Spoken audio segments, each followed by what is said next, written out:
Hi, everyone, and welcome to my live. I am Coach Sherry, and today I am at day 52 of my 90 days going live every day challenge.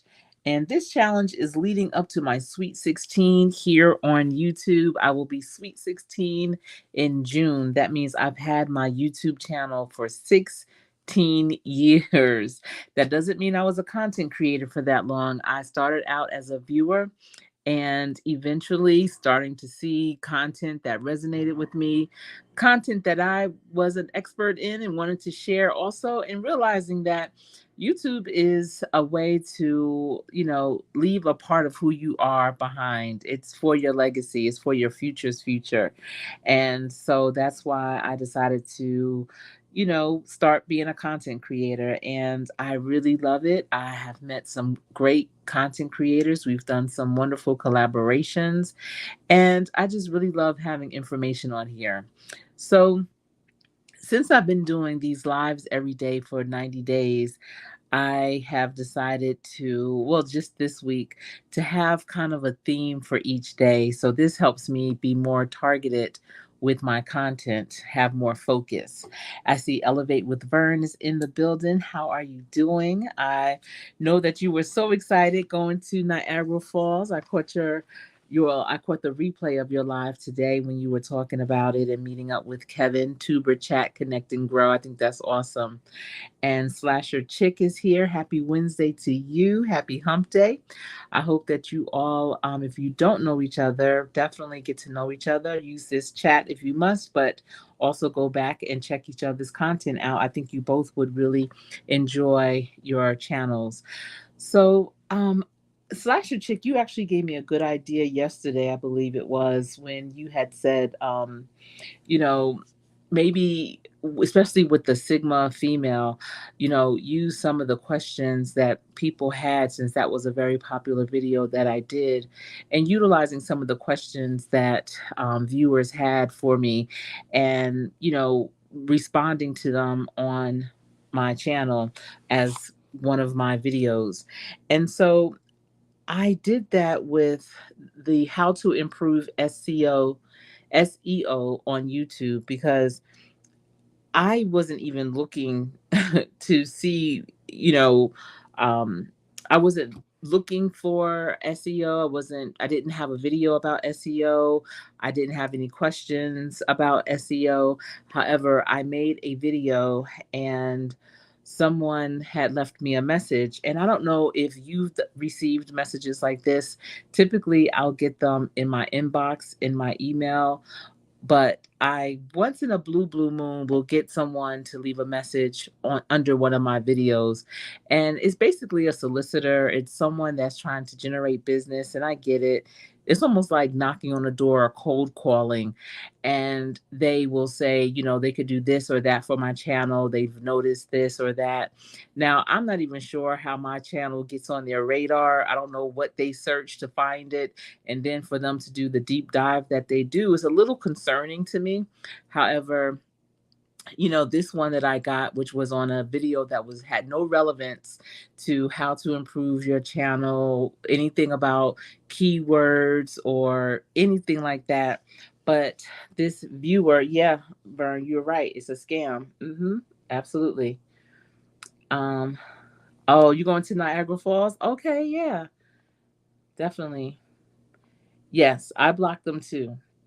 But I was looking at this one, and I'm not interested in it at all, but it made me think, and looking at my content. So this one, it says, and it's under a totally not relevant video to what they're saying, but it says, hello there, I have already visited your YouTube channel. According to vidIQ, your channel's SEO score is 0 out of 100, which should be 70 plus. If you want, I can make it 70 plus, which will help your channel grow faster. I will SEO your videos if you want. And that's a thank you, but no, because um, just like anything, just about, you can do just about anything. But there are people out there trying to make a business, and I get that. It's just like hair braiding. My daughters, they braid their hair, their own hair phenomenally. They save themselves $200 to $500 by doing that. But they can easily pay someone to do that. Just like with me, I review and revise resumes for a fee, and it depends on your level of expertise or professional snapshot of how much I would charge. But I do. But people absolutely can do their own resume. The thing is, a lot of people don't have the time, they don't have the wherewithal, the creativity, the innovation, the patience, you know? And so that's why they do pay people. And even if you have an advertisement come through, or a solicitor or a scam or anything that is bringing attention to something that you could possibly do for yourself, and especially if they're stating the obvious, then sometimes you may need to deep dive on that particular topic and see, like, what is it, how can I do it? Like, why would I have someone just shooting their shot, do this for me for my channel? I feel like it's my personal project. This is my baby. It's like when we purchased our first beautiful home, and I didn't want a interior decorator to come in, because I was like, I want this to be our space. And with the help of my mother and my mother-in-law, that's what we made it into, a beautiful space that we know our fingerprints were on. Not saying there's anything wrong with the interior decorator. Some people, again, don't have the time or the wherewithal to do their own decoration. But I look at YouTube as my room, my space, and I want to decorate it. I want to, do what needs to be done. I don't mind learning new things to help me, because I don't know everything to get it where it needs to be. Absolutely not. But that's why I have, content creators that I follow and I respect, like Elevate with Vern and Slasher Chick here, as well as many others that I glean nuggets from.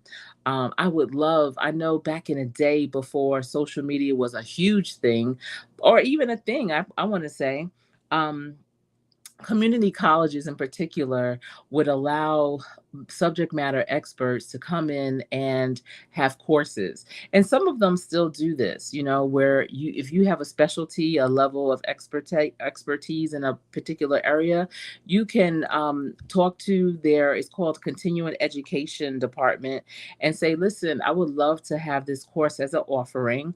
I would charge X amount of dollars per student. The course goes over the time frame of, it might be 2 weeks, 4 weeks, 6 weeks. Each course is one day a week or twice a week, X amount of hours. I'd like to hold these courses in the evening, or if you want to do it during the day, whatever the case may be. And you can, set that up, structure it, and then you develop your own curriculum, whatever you think you want the participants to learn, have some hands-on components as well as some theory, and you could do that.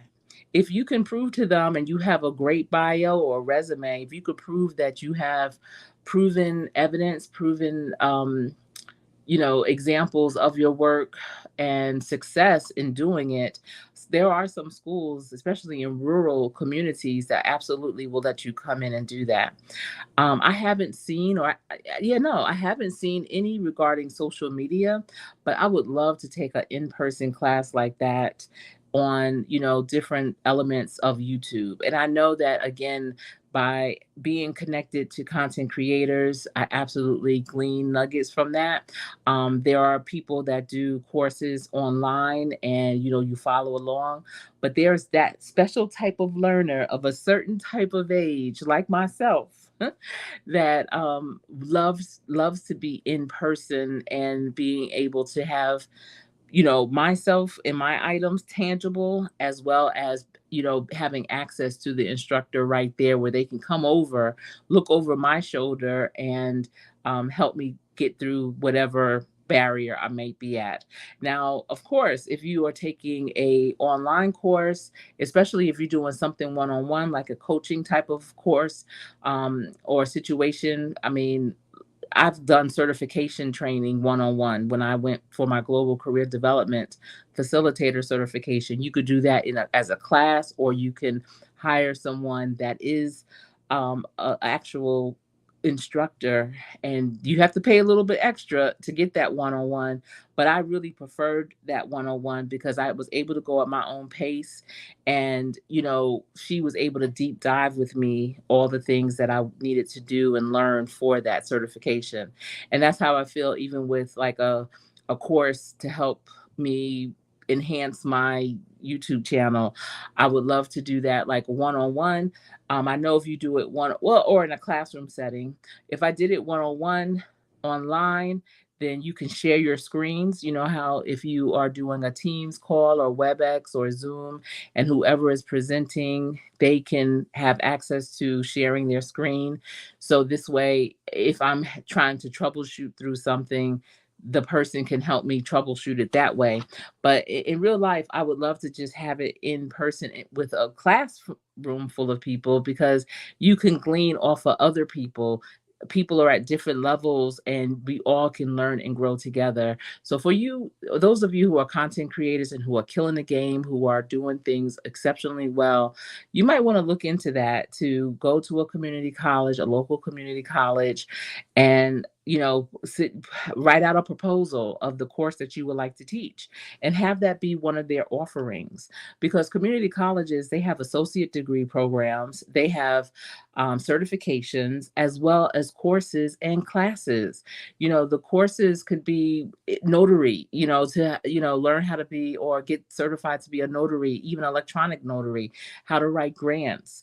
There's courses on different languages. You can, if you are fluent in another language, you can be that instructor. It could be what I highly recommend if you are fluent in another language, and if your area is very transient and it's not a melting pot, I call it a tossed salad. When there's a lot of different cultures and languages in your community, I would recommend, if you are fluent in other languages, to teach a course on communicating in business.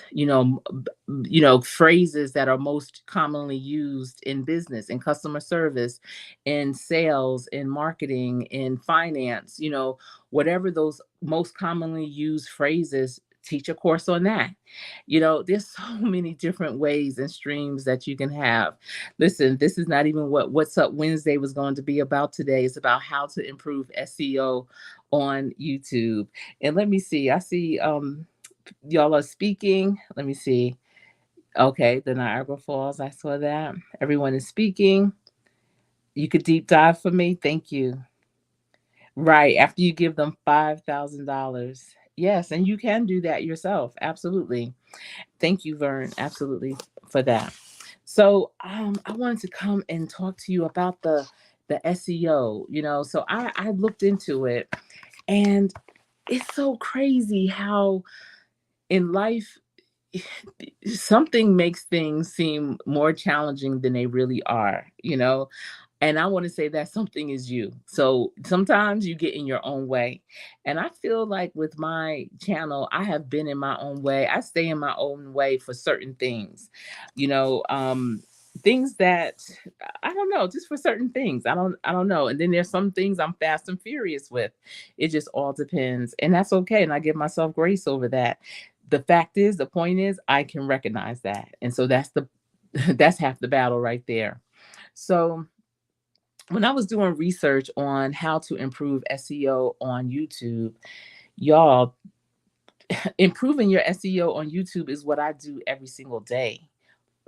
I do it every day when I am developing job descriptions. I do it every day when I am revising and reviewing and revising resumes. I do it every day when I am developing new programs. I do it every day, just every day. It's something that I absolutely understand. And, I do it every day in marketing. It's something that I love to do. It's something that I believe in. So I'm asking myself, okay, Coach Sherry, well, then why aren't you doing that on your YouTube channel?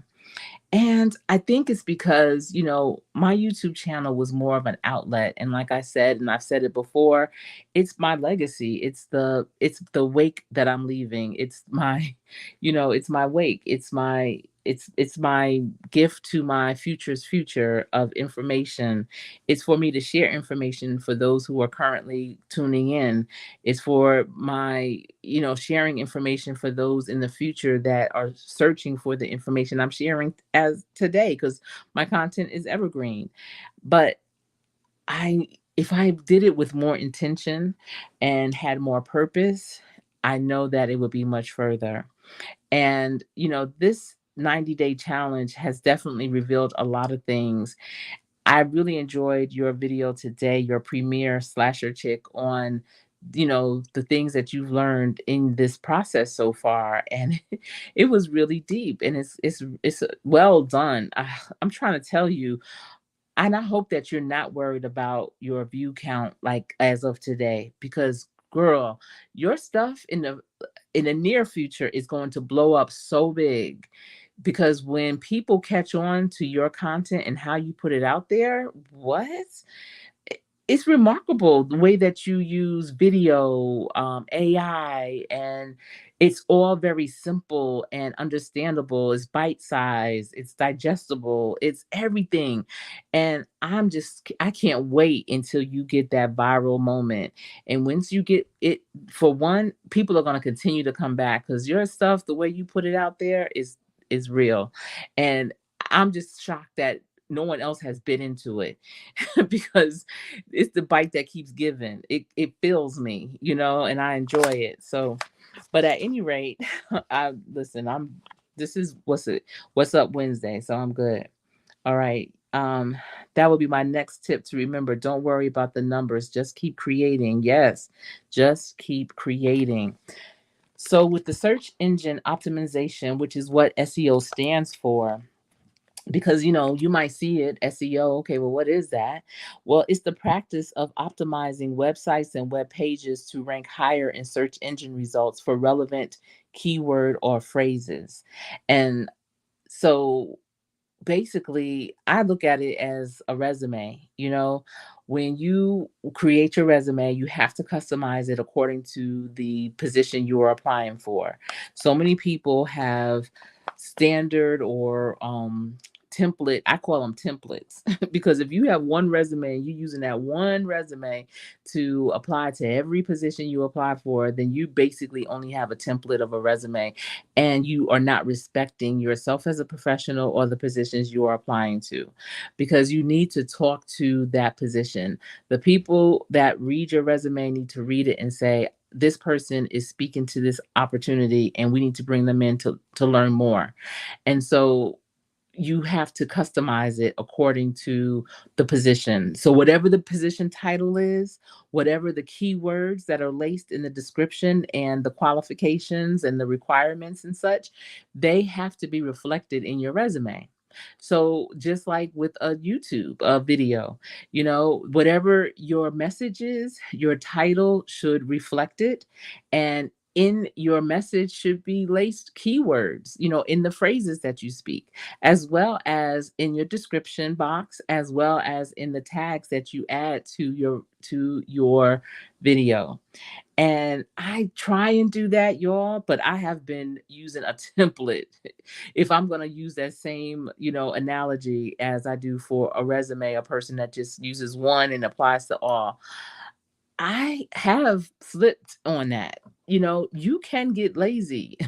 I hear so many people say how long it takes them to prepare their videos after they've recorded. Oh, they have to do this and that, production and everything. I'm like, I don't do all that. I just basically, you know, do my video and upload it. And sometimes I'll go back and I'll add tags. I'll, go and do more with the description a little bit. But sometimes if I don't feel like it, I just won't. And I'm just like, people post and pray. Basically, I'm posting and praying that people will come and see. But how are they attracted to what I'm saying if it's not being introduced to them, if it's not being suggested for them? So that has been my challenge. And moving forward, I need to be more intentional. So some of the things that they also said is, Again, that keyword research to identify relevant search terms. And I know there's so many ways that you can research keywords. You can look at similar videos and see what keywords, especially the high performing ones, what keywords are they using. And then you can also, just do some Google research, do some AI research on what would be some appropriate keywords that are aligned with your title or your topic. And I see Slash Your Chicken saying post and pray. And let me tell you, I've done presentations on, recruitment and retention. And that's always been my catchphrase is post and pray, because that's what people have been doing up until COVID. And when COVID happened, you can't just post and pray. You have to recruit differently. You have to retain your employees differently. And listen, I have to practice what I preach. Even for YouTube, I have to post differently and I have to retain my subscribers differently. So that's what I'm doing to figure out. But yeah, post and pray, that's what it's all about. And we don't want to do that anymore. We can't afford to do that anymore. It doesn't make sense anymore. And that's talking on a business side, the way that you have your items, if you have a storefront, the way that you may have your store situated, designed, the flow of it. You can't just set it up and pray that customers will come in. Your window may not be attractive. The smell of your store may not be attractive. Like, how are you attracting your customer? Who is your customer? You may want to revisit that, especially if you have a storefront with so many people going online to shop, and periodically they may pop in to the mall or to a store real quick. How are you retaining them? Is it your customer service? Your customer service needs to be on the point. And I mean, every time someone steps across your threshold, you should be saying hello, welcome in. If you're working with a customer and trust, my parents had a brick and mortar store, and I know everybody that came in, we had to speak to them.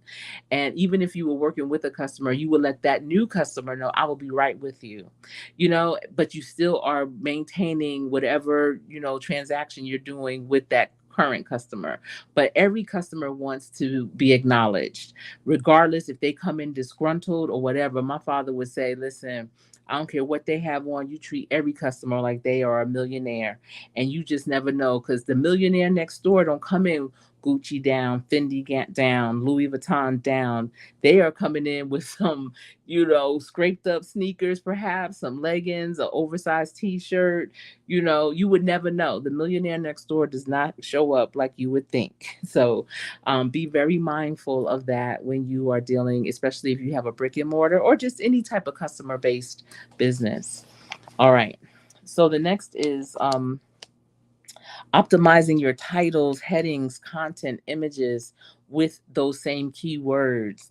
And, that's something that I'm definitely working on. I'm trying to figure out, what is more catchy. Is it an image that's aligned with the video?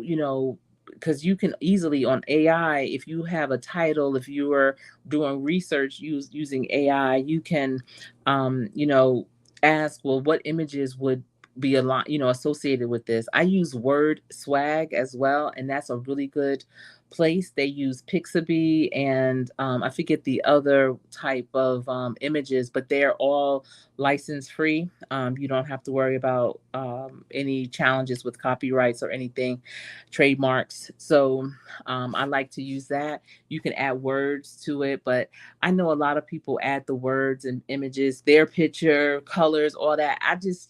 That's not my style. And sometimes, again, getting out of my own way when it comes to things like that, it's not about me. It's about the person that's viewing it. Is it their style? So I really need to start putting my mindset into that. Like, what would the viewer that I'm trying to attract like? And, I always look at it, likes attracts likes. So if I like it, then they like it, right? I'm hoping. But definitely making sure that your thumbnail and everything is aligned with the topic. And I know that a lot of people say, oh, you should use your picture on your videos because that attracts more people and everything. And I get it, but I have so many videos and thumbnails with my picture. I'm like, if they think I'm hiding, I'm not. They can go and look at my laundry list, my menu, and see so many videos with my images and everything. But I know that's not really the posture you're supposed to have. But that's just where I'm at with that. And sometimes I just don't really feel like taking a picture for a thumbnail, or I might forget to take a picture and I'm on with the next or on with the next day or whatever. And I'm like, oh man, I forgot to take a thumbnail. Well, I really think this image reflects the message better. Hmm. Right. When they're dripping with everything, that's how you know. Exactly. Exactly. All right. And then building high quality backlinks from other authoritative websites. So with YouTube, the backlinks would be your content. You know how when you go into the YouTube studio and you could do the end screens or the very beginning, I forget what they are called, that link that you can have, like the coming up next and all that. Being intentional with that, trying to align your topics together so that you can add that end cap. So when people see your video, they're not being directed to somebody else's video. They can be absolutely, they can click and see another one of your videos that is similar in content to that one. It might be a deeper dive or an earlier version of it, of something that's similar in terms of topic. And that is having intention, because you can only do that in the studio. You can't do that on your iPad, your phone. You have to be on your desktop. And I think that's another challenge for me in terms of doing all of those things for each and every one of my videos. I'm not always on my laptop or my desktop. Sometimes I'm just chilling and I have my iPad or my phone if I'm out and about, and I'm just like, well, I'm gonna do it the best I can in terms of, adding things as much as I can with tags and such. But I'll get to the end screen and all that later. And I remember it had to be a couple of years ago when Carter's Eat, Lisa, she had said in one of her videos, and whenever she's talking about YouTube tips, I promise you, whenever Lisa Carter from Carter's Eats is talking about tips, I'm always thinking she's talking right to me. I have to ask her, when you say certain things, are you talking to me? But she has so many people that, subscribe to her and that she communicates with. She could be talking to anyone. It's just like watching my aunt's services on Saturday on, virtual her services. And one of my first cousins got up to speak and said, Aunt Ruth, I was her favorite niece. And I'm thinking, I'm driving, we're driving to Atlanta, and I'm like, what? I'm her favorite niece. And then another one of my first cousins goes up and says, says what she says, and then she's like, I was her favorite niece. So I feel like that with Lisa. It's like when she's talking, I know she's talking to me, but then there's probably 10 other people that think she's talking to them too.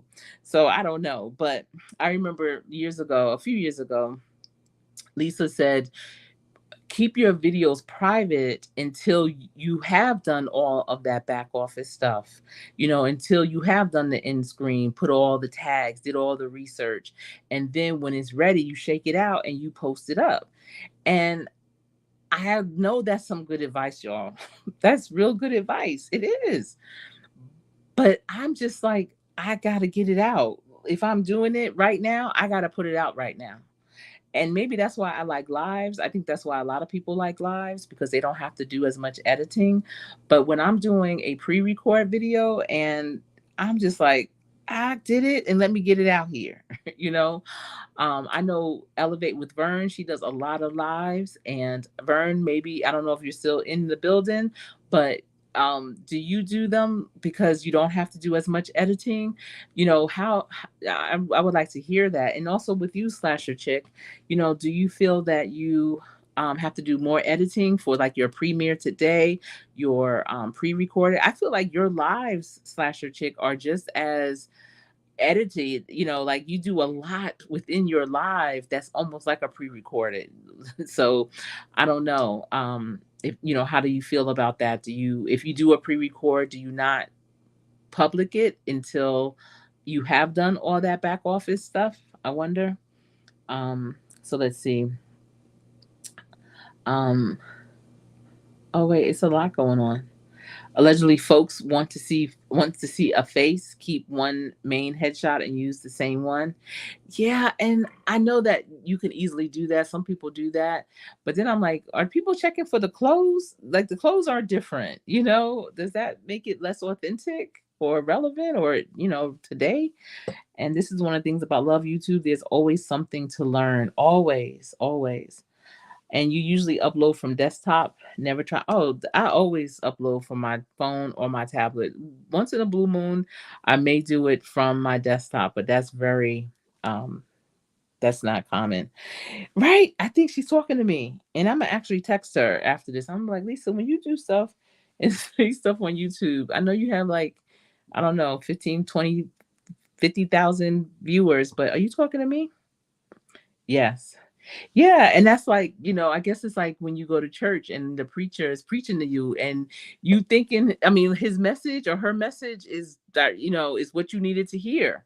And so when you leave, you're like, yo, they were talking to me. That message was for me.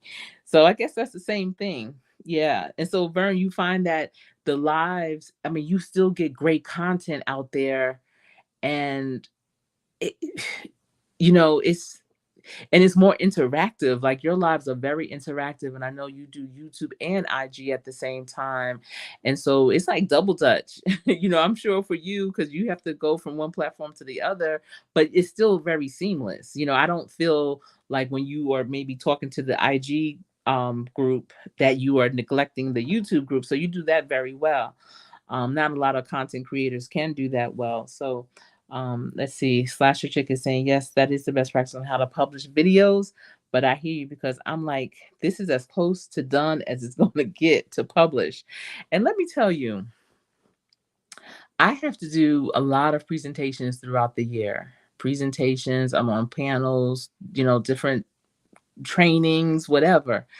And if I'm doing something that's brand new or it's, I may be tweaking something that I've done before and just, maybe making it more relevant for the occasion, I never review my work. I never go back and, oh, let me read this over. If I do a document or anything like that, if I don't have a person that's going to edit it for me or review it for me, I don't. And I'm just like, I hope that spell check got what it needed when I was doing it, um, because I'm not going back over it. I'm just not. Because I know that, I poured all the things that I wanted to say out and I did the best I could while I was doing it. And if I have to keep going back, because I think I've noticed that about me years and years and years ago, that the more I go back, the more things change, and then I start to get confused. Like, wait, what was the point, or what's the message supposed to be? Because now I changed the whole thing. But if I go with my first gut and just throw it all out there, it usually works. And that's kind of how I always roll. And my team knows that about me. I'll say, like, if I'm like, they like, Sherry, you got your presentation tomorrow. You straight? Yeah, I'm straight.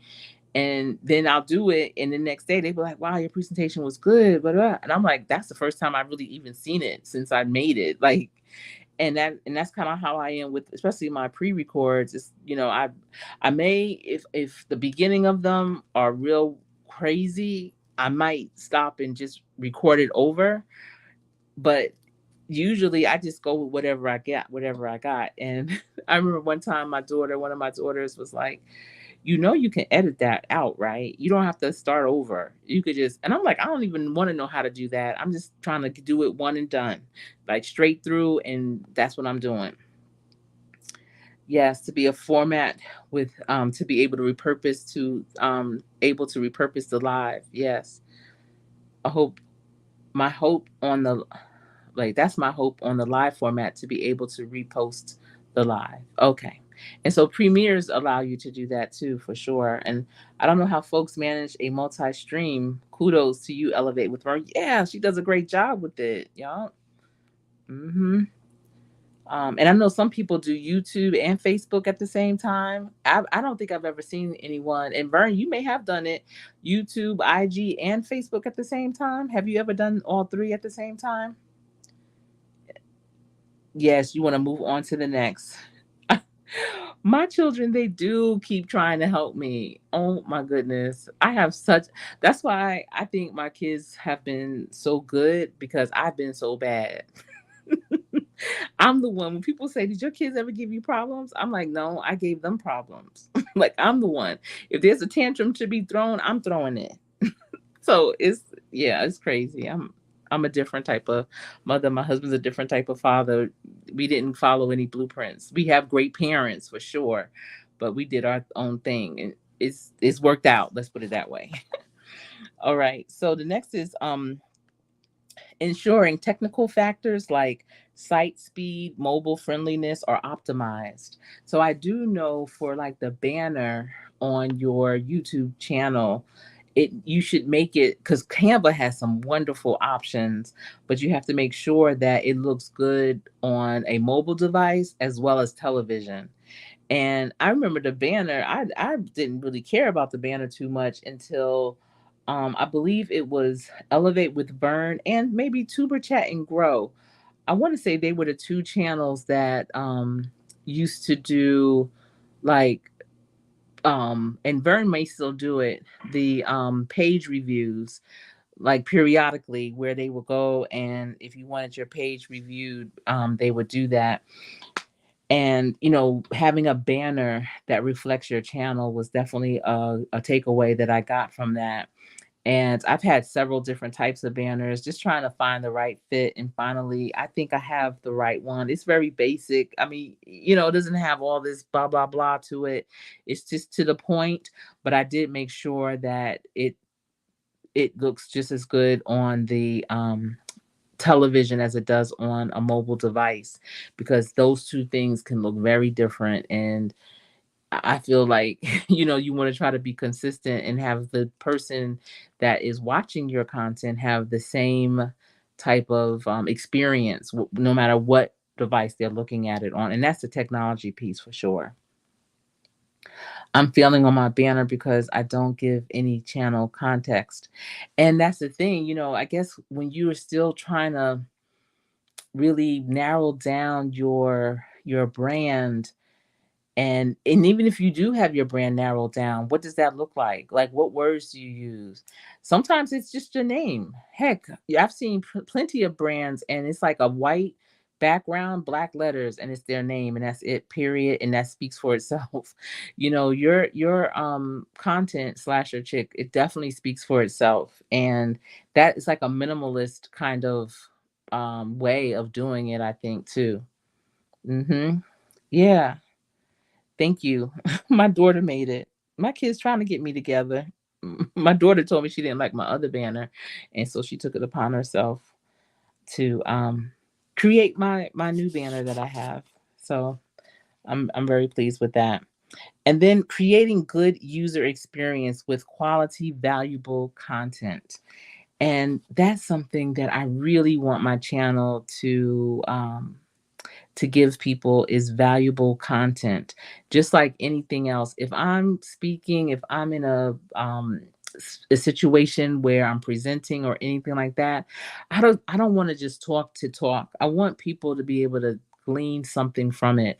That's why typically I didn't say it for this video, but typically I'll say, have your pen and paper ready. Get your pen and paper out to take some notes. When I do community events, I actually have little notebooks with pens that we give out so that people that are attending the events can take notes. Get your pen and paper ready, because a lot of people don't have pen and paper. They'll scramble around in their purse or whatever. They know they don't have they know they don't have a pen and paper in there. They have their phone, and that's what they want to type on. But I feel like when you are typing on your phone, especially at an event, when you're really taking quality notes, you lose something because you're so focused. You can't look away when you're typing on your phone. You cannot look away.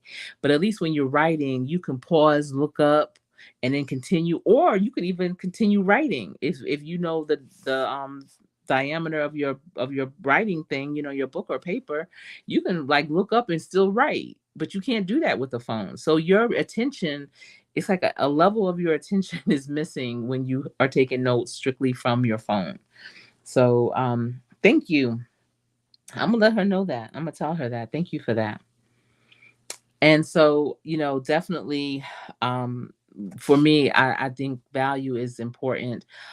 YouTube, I know, has millions of content creators on it, and there's so many different types of content that you can tune into and tap into. But it's amazing when I see the content that is like nonsensical, and you look and you're like, wow, that content makes no sense. Like, what are they even talking about? And you look and it's like, what? They have 800 people. What? Um, and no hate about it. It's just being curious about it. Like, that is interesting to me. And it just makes me think about what is it that people want. But again, with millions of content creators, however, billions of viewers, there's something for everyone. So I know that my content, I know that Elevate with Vern, I know that Slasher Chicken, whoever else is in this live right now and or watching it on replay, there is someone out there for your content too. And it's about being consistent. It's about putting out what you know is of value and having people leave your channel better than when they came, even if it's just a little bit, even if it's just to have a smile on their face. There's enough in this world on our day to day that can make us feel some kind of way. And there's no reason why we need to be tapping into things here, on purpose, that we have control over, that's going to have us feeling down in some kind of way. So definitely, for me, my purpose is to give everyone value. And you might say, well, Coach Sherry, I already knew that. Okay, and I get that. That could be your aha moment, that reminder, because you knew it, but are you doing it? That's the question. So that, I also look for those aha moments to remind you of those great things that you may have, that you used to do. Just like for me, doing this research on the SEO, and it's like, wait, I I know I could do that because I do that with resumes. I make sure that resumes are laced with keywords so that it reflects the job description. So I need to make sure that my descriptions on my videos are laced with keywords that people are looking for.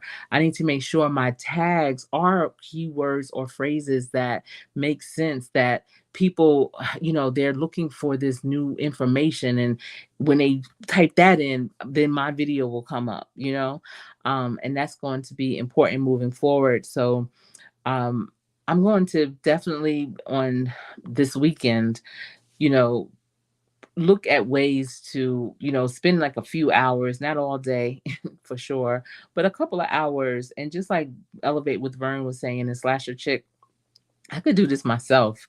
So I'm going to look at all my videos. Well, not all of them, but some of my videos. Let me listen.